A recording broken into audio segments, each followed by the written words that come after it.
This is the Greg Bedard Patriots Podcast with Nick Cattles.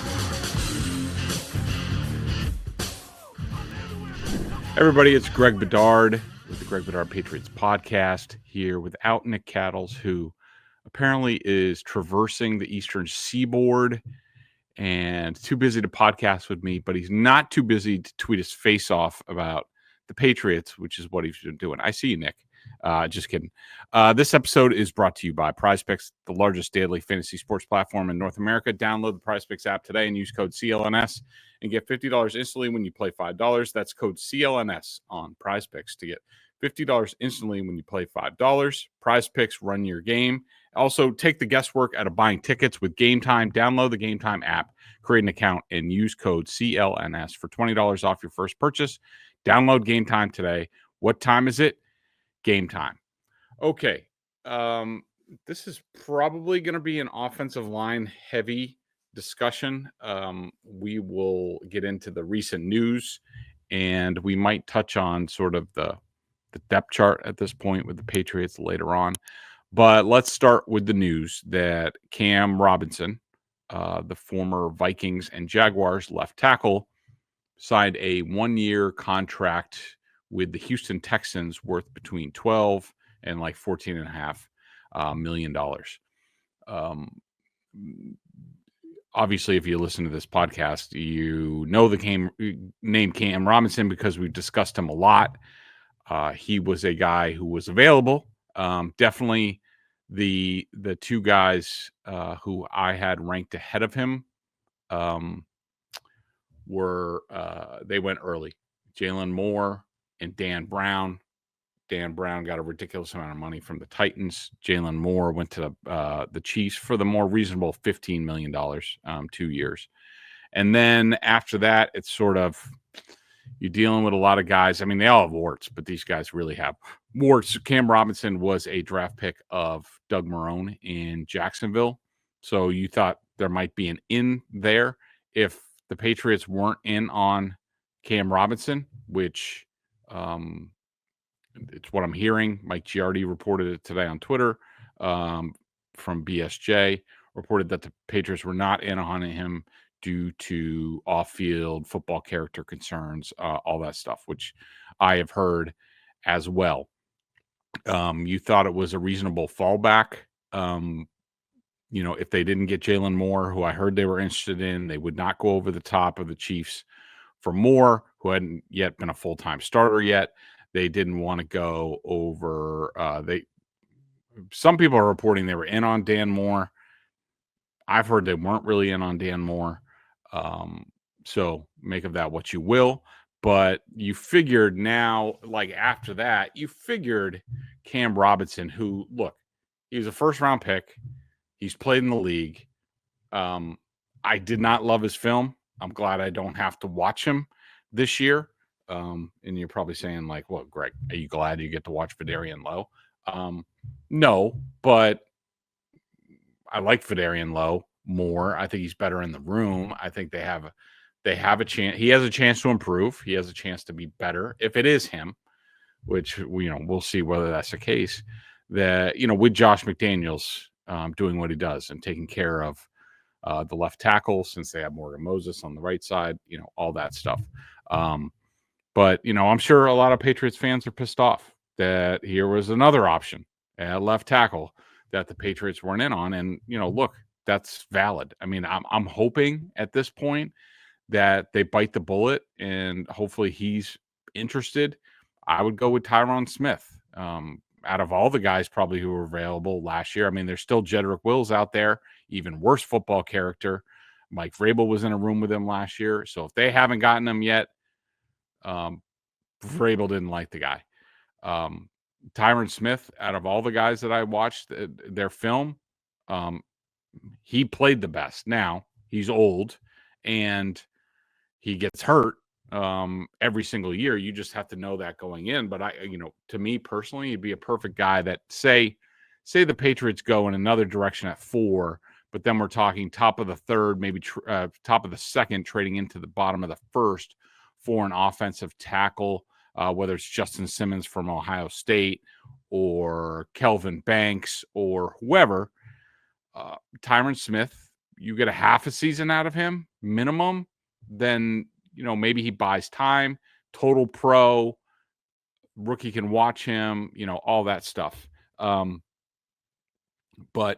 I would doubt that's going to happen. I mean, if I had to say right now, I think that the Patriots are I still think they'll sign somebody who maybe has sniffed left tackle at some point. I don't know who that's going to be, but I still think that they would like to plug every position going into the draft, and not have to just draft for need. They have not done that at left tackle yet. I wouldn't say they've done that at left guard yet either. Center is debatable. We will get into Garrett Bradbury in a little bit. But it's slim pickings at left tackle, and I'm sure people are pissed off. I think they have a right to be pissed off. This has not gone according to plan, and we'll get in more on that in a second. So it looks like the draft or bust for the Patriots. It looks like Vidarian Lowe and the draft. We'll see what happens from there. The Patriots also signed linebacker Jack Gibbens, former undrafted free agent of Rabels in Tennessee. He's more of a weak side linebacker. Played a lot last year. Good solid player, runs around, plays a lot of special teams, ups the speed quotient.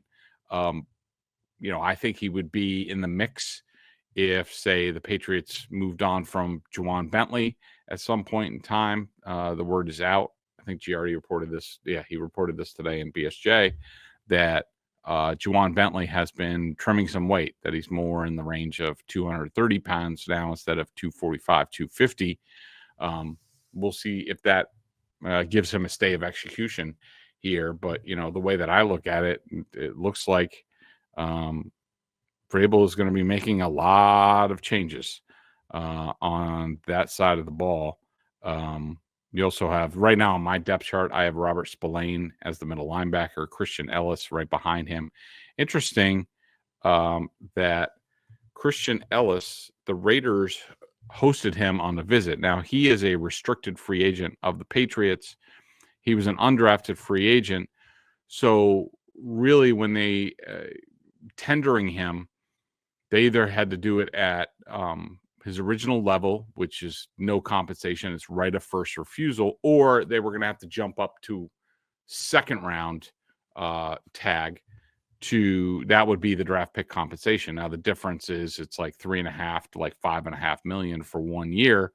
The Patriots, I don't really disagree with them. I mean, I don't think Ellis is a starting caliber linebacker in this league. I think he's more of a special teamer. Of course, they just signed Jack Gibbens. Maybe that's anticipation of them losing Christian Ellis, but he visited the Raiders. The Raiders could sign him to an offer sheet. The Patriots could match, which they can. Obviously, they have enough money to match anything that the Raiders might do.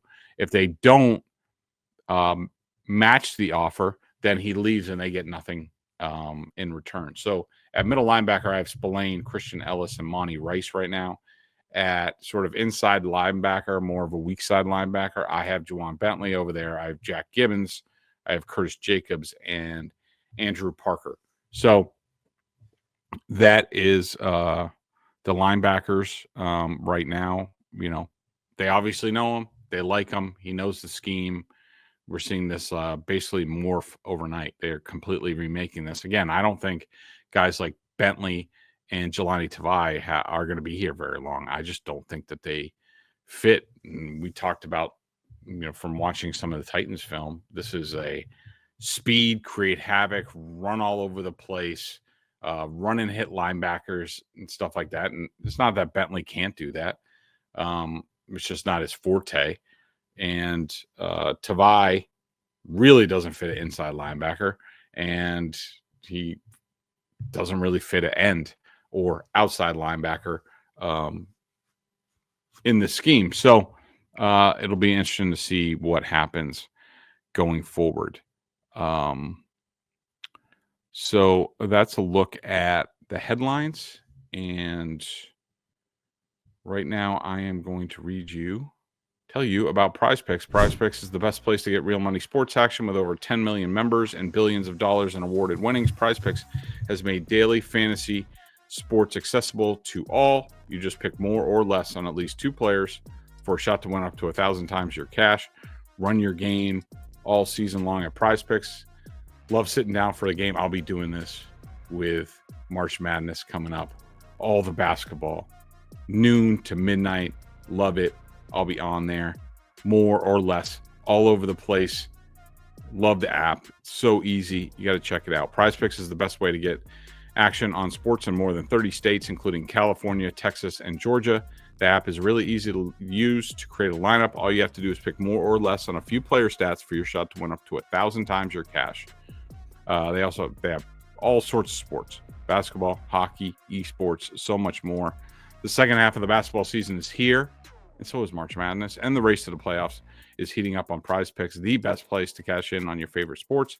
Don't miss your chance to cash in as the league's finest fight for playoff positioning. Download the app today and use code CLNS to get $50 instantly after you play your first $5 lineup. Again, that's code CLNS to get $50 instantly after you play your first $5 lineup. PrizePicks, run your game. So, I wanted to talk about the center position, okay, for a couple different reasons. We all know that David Andrews was released. David Andrews, we finally heard from him. He went on his Quick Snap podcast with Brian Hoyer and addressed it. It was an emergency version, kind of a few days late, but it was released today, Wednesday. David Andrews said, I definitely respect their decision. Do I like it? No. I think I could provide value. I was hoping that I could try and play and just try to get the ship in the right direction, help the organization and the community. He also said, especially with Josh McDaniels back, I knew that offense really well. I had a lot of success in that offense. It fits my play style well, how I like to play, what I like to do. I've had a lot of success in it and was excited for that reunion. So as expected, Andrews was kind of blindsided. He was asked by one of the other hosts about the timing of it because he was released on a Thursday, I think, maybe almost a week ago. And he said that he found out earlier in the week. I can tell you that some people in the organization found out on Saturday. I don't know when that got to Andrews. But again, I'll just reiterate that I disagree with their decision and I disagree with their timing. I just don't understand why now. If you're going to do it, I would do it earlier, before free agency. Not that I think it was really going to matter. I just disagree with it. I mean, with him here in the McDaniels offense, I just think his knowledge, that transition, all of that stuff, I think it could be of some value. And I think if he went through and couldn't do it and retired, or he wasn't that good, I think that David would totally understand. And at least they gave him the chance. So, there's that. Now, the Patriots have signed Garrett Bradbury from the Vikings. That was rumored for a while. I think it's a 2-year deal. I'm just trying to find that. 2-year contract worth up to $12 million with $3.9 million guaranteed. So really, it's a cut rate 1-year deal, and then we'll see. We've sort of touched on Garrett Bradbury in the past. We'll start with this. I never like when a team like the Vikings has a player that they drafted. First of all, this guy was drafted in the first round. I think he was drafted like 18th overall or something like that, like 4 or 5 years ago. Making a very reasonable salary. He had been in-house for them. That they decided to move on from him, release him. There was talk about a trade. That was never going to happen. They released him, and then, did they go out and get like Drew Dahlman, the top center on the free agent market? No. They went out and got Ryan Kelly, who's 2 years older than Bradbury. He's less durable. I mean, basically, the Vikings basically told you, like, they had him. They were like, yeah, we have enough of this. We need to make a change, and we're going to go with a older, tougher, bigger player, and moved on from Bradbury. And now the Vikings did that, and now I'm supposed to be excited about this plan. I don't know. I think that the Vikings kind of know what they're doing, especially on offense. They're totally revamping their offensive line, and they thought this center, who had been there a long time, played a lot of games, he wasn't good enough with them. They couldn't move forward as they're probably trying to win a Super Bowl. They probably think they're pretty close. We'll see with the whole JJ McCarthy thing. But for them to cast Garrett Bradbury aside, I don't know why I should be excited about that. I mean, to me, and the other thing is, I think Bradbury was due to make half of what they gave Ryan Kelly. I think they gave Ryan Kelly like $9 million a year. I think Bradbury was going to make like 4.5 next year. So they just cast him out. I don't know why I should be viewing that as a good plan by the Patriots. I do think it goes along with sort of their offseason on the offensive line, which we'll get into. I have watched one game of film on Garrett Bradbury. I watched him against the Jets last year. It was the only AFC East team that they played against. So obviously, that film would be of use. There's a couple of things that stand out about Bradbury. First, I'll go over the positives. He is a tough little effer. Thing is like, he looks little on film, but he has an inch on David Andrews, but his arms are like an inch shorter, whatever. But he is tough. He is strong. He has a very quick first step, especially when it comes to reaching players. Like, say somebody's just outside his shoulder in the outside zone. Say there's a defensive tackle over his right shoulder, just outside that, and the run is going outside. Like, his job in an outside zone run or what have you, he has to get around that player, even though they have 2 feet on him. He has to get there, and he has to turn them or run them to the sideline. And I will say that Bradbury does a good job with that.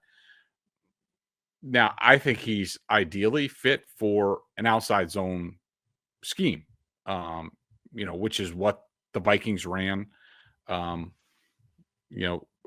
It's what they've been running, and the Patriots run some of that, and it'll be useful, but I don't think it's going to be their bread and butter.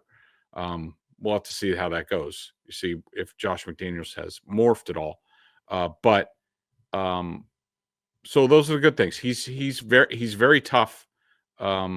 He fights. He doesn't stop. He keeps trying to reset his feet. Decent agility down the field in the second level. I wouldn't say it's his forte. He's a better run. He's a decent run blocker. Again, in the zone running scheme, we'll have to see how that translates to what the Patriots like to do with, power and duo and all that stuff. His negatives. He's small. Again, the measurables in certain respects are better than David Andrews. But he looks small in the field. He has really short arms. When the big fellas get him at arm's length, when they get into his chest, he's really at a loss. And he really has some issues. The advanced analytics or Pro Football Focus, whatever.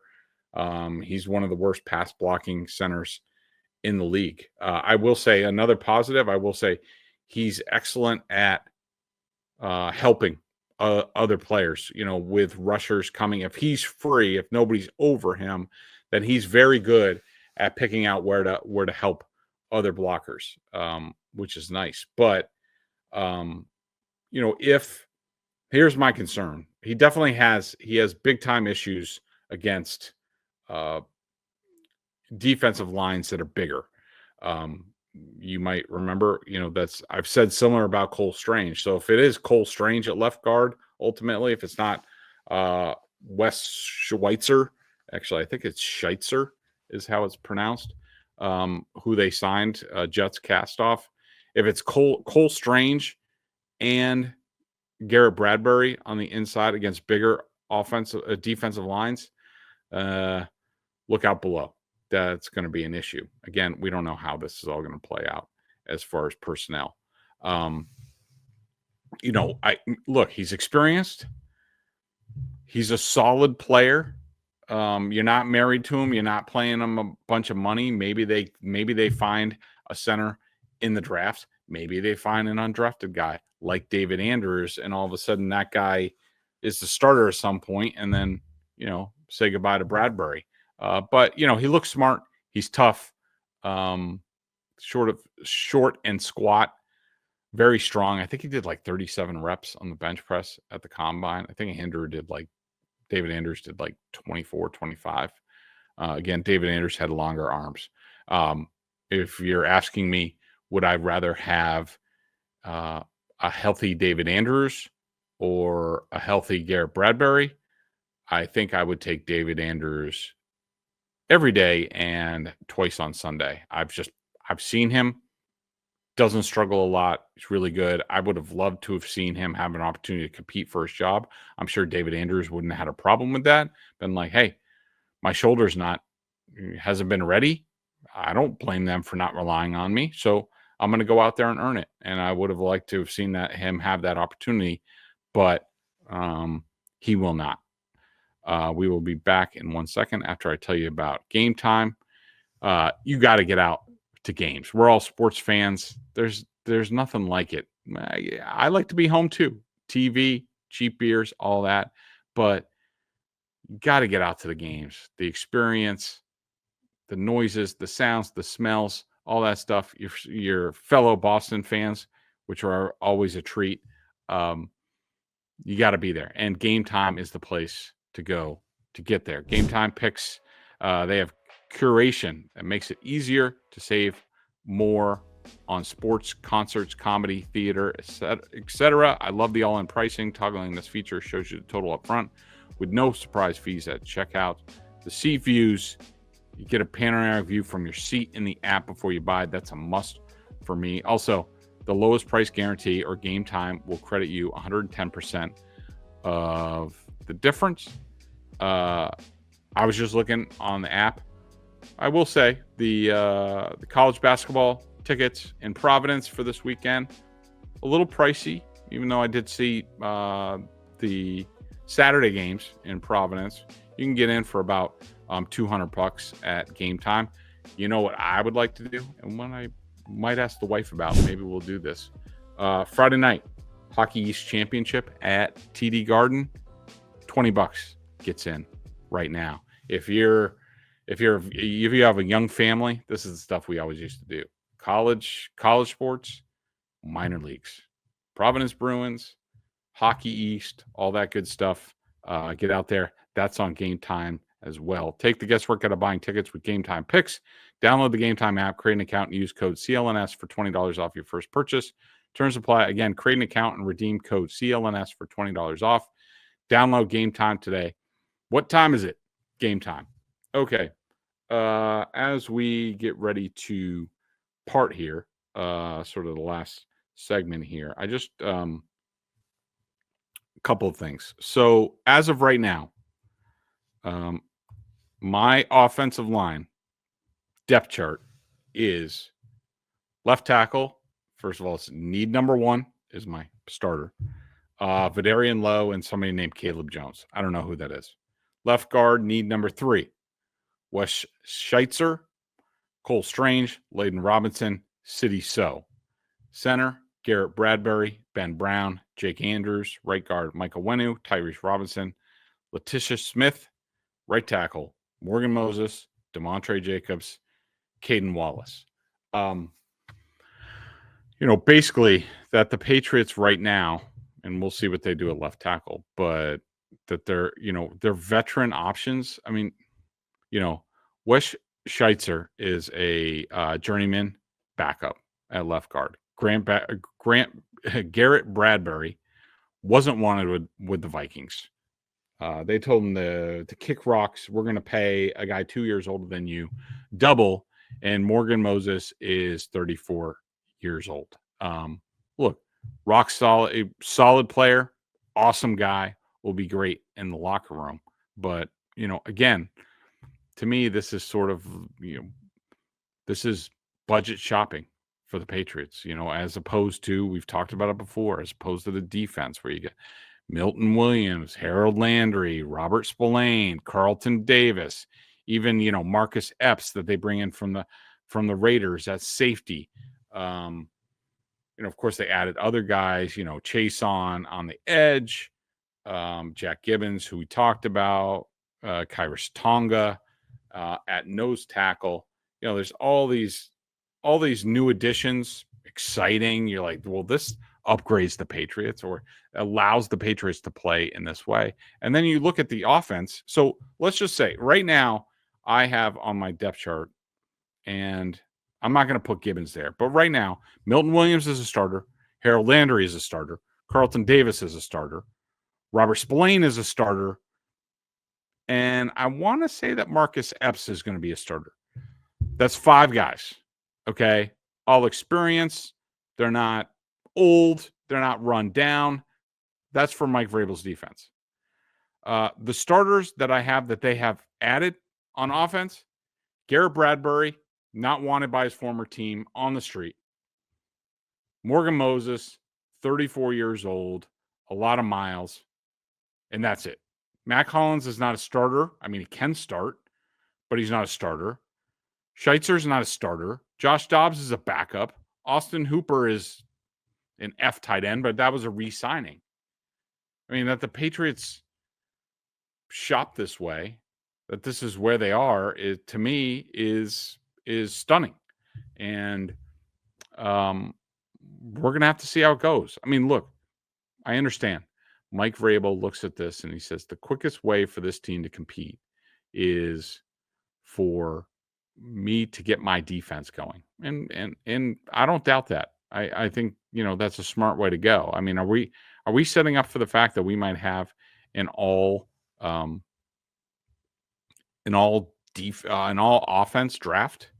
I mean, okay, that's one way to do it. But, I have to say, I am severely disappointed with what they've done on offense, especially the offensive line.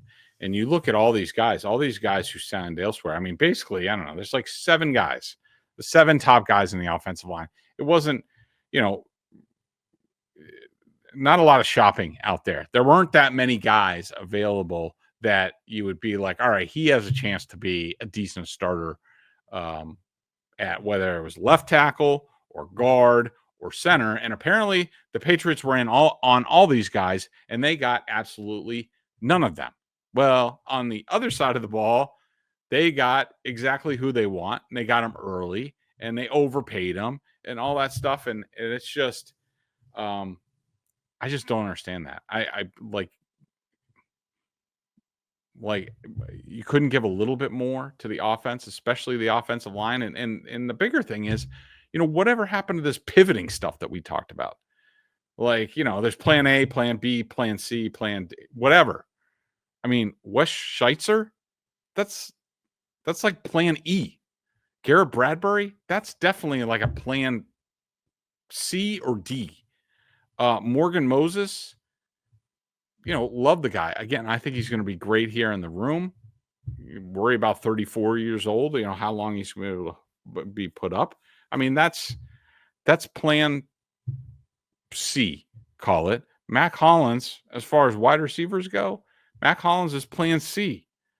So I just don't understand what they're doing. And I look forward to talking to Vrabel at the league meetings. I'm sure we're going to hear more of the same stuff about how Alonzo Highsmith told me that, reminded me that that team building, free agency isn't over, that there's other ways. And I get it. I was there in 2007 when the Green Bay Packers, when they traded a 6th round pick and at the end of training camp to the New York Giants for a running back I had never heard of called Ryan Grant. And he went on to be a beast for them, especially down the stretch. And in the playoffs, ended up being an excellent player, Super Bowl winner, all that stuff. And so, yeah, that stuff happens. But, are you banking on finding these guys on the offensive line that you're going to be able to pluck this guy and that guy? I mean, how'd it go last year? How'd it go the past couple of years where you're trading for Vidarian Lowe and trading for DeMontre Jacobs and, Tyrone Wheatley and, all these guys. So, it's amazing, but it seems like every day the Patriots free agency plan offense is even more and more puzzling, from Mike Vrabel, Ryan Cowden, Elliott Wolf, John Stryker, all these guys. I love what they've done on defense, and I think it's going to help the team. I still believe the team's going to be better, but you can't tell me that they couldn't do more, take bigger swings, some risks on the offense, specifically the offensive line. We haven't even mentioned receiver yet. But we will probably on Friday when I talk with Rick Saratella, our draft guy over at BSJ. We are going to talk all about the draft and the options over there. And so I hope you check that out. But that's it for this episode of the Greg Bedard Patriots Podcast. Again, check out Gametime. Love that app. And also check out PrizePicks as you're looking for some entertainment during this very, very busy month of March into April. Again, hope you guys have a great day, and we will talk to you later in the week.